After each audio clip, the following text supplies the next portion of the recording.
Have you ever felt your legs tremble for no reason, like the ground beneath you isn't as steady as it used to be?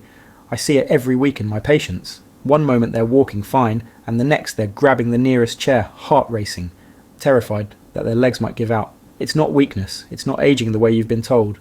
It's something far more serious and far more reversible called leg atrophy, where your muscles begin to shrink after just a few days of inactivity.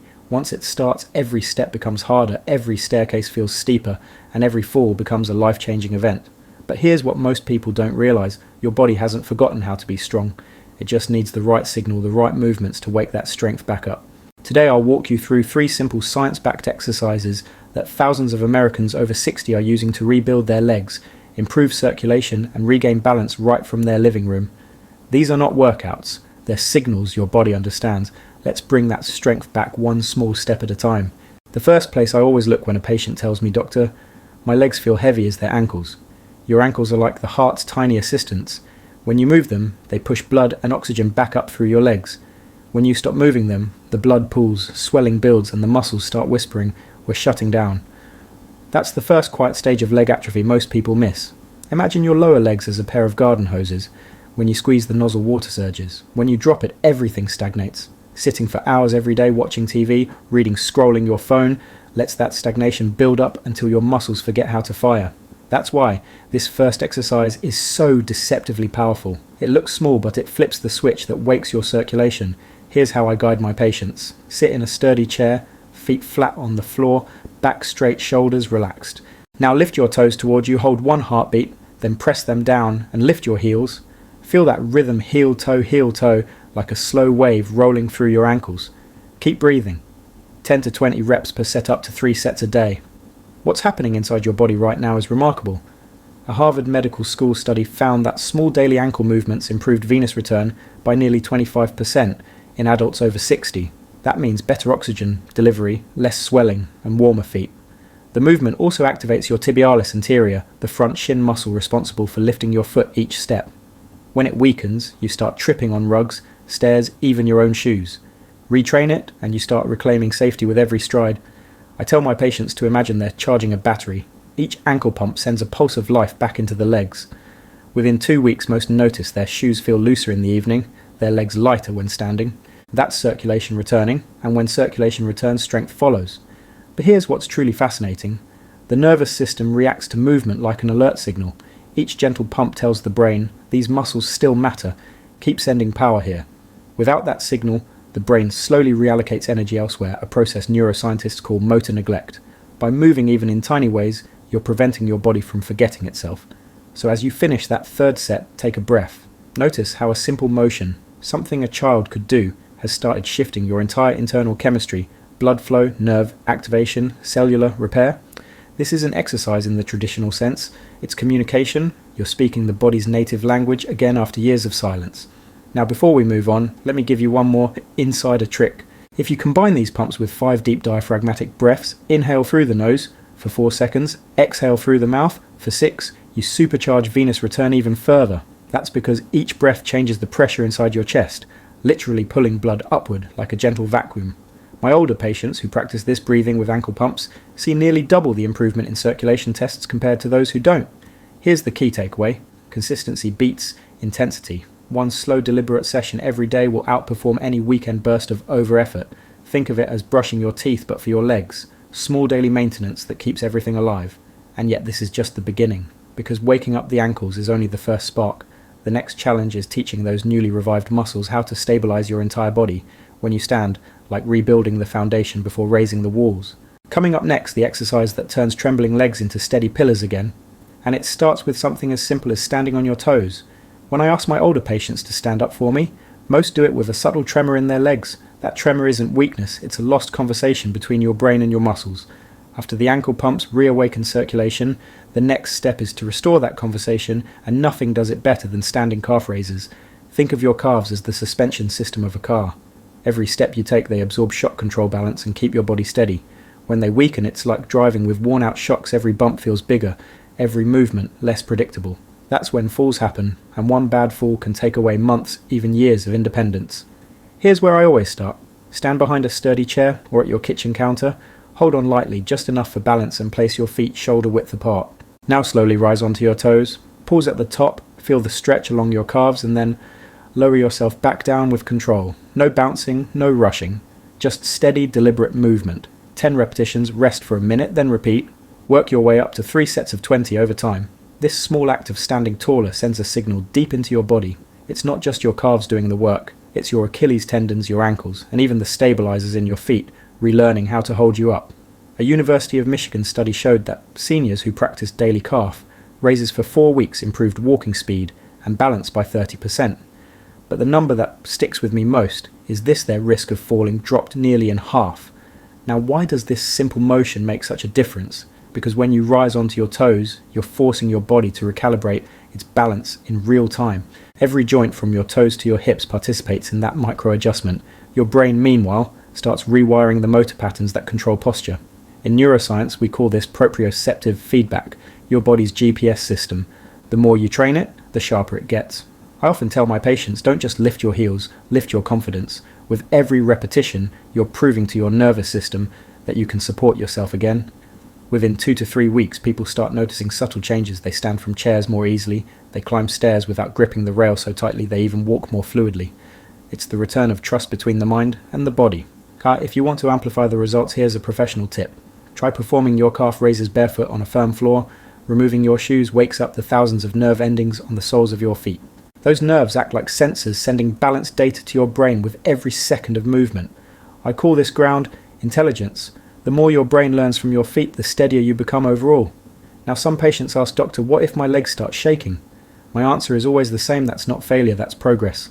That quiver means your muscle fibers are firing again, re-establishing the connection they lost. As long as the shaking isn't painful, it's a good sign. Keep breathing and let your body adapt. Here's a trick to make it more engaging. As you rise, inhale slowly through your nose. As you lower, exhale through your mouth. Match your breath to your motion. It steadies your heart rate and syncs your rhythm, turning a simple exercise into a moving meditation. Over time, you'll notice something subtle yet powerful. Your calves feel warmer, your stance firmer, and your stride smoother. These aren't just physical changes, they're psychological victories. Each repetition rewires a bit of fear into confidence. That's how stability is built, not in sudden leaps, but through small repeated acts of control. And when that control returns, something else begins to rise with it: independence. Because balance is more than muscle strength, it's freedom. The freedom to move without hesitation, to walk into your kitchen, your garden, your neighborhood, without the silent fear of falling. So as you lower your heels after that final set, remember this: what started as a trembling effort has now become proof that your body is learning again. You've taught your legs to stabilize, your nerves to communicate, and your mind to trust itself. But there's one final step we can't skip, the one that transforms that newfound stability into real-world power. It's the exercise that strengthens the very muscles that let you stand, sit, and climb stairs without effort. The one that rebuilds your independence from the ground up. Next, we'll dive into the movement I call the Power Rebuilder, a single habit that can restore leg strength faster than any gym routine. If the ankle pumps wake your circulation and the calf raises restore balance, this final movement rebuilds your raw power, the ability to rise, climb, and move through the world on your own terms. I've seen men in their 70s who couldn't stand from a chair without pushing on their knees. After a few weeks of pillow chair squats, they were standing tall again. Here's what most people don't realize. The muscles that help you stand up, your quadriceps, glutes, and hips, are the first to weaken with age. They're also the ones that determine whether you can live independently. The stronger they stay, the longer you stay free. I tell my patients to picture this exercise as relearning the language of movement.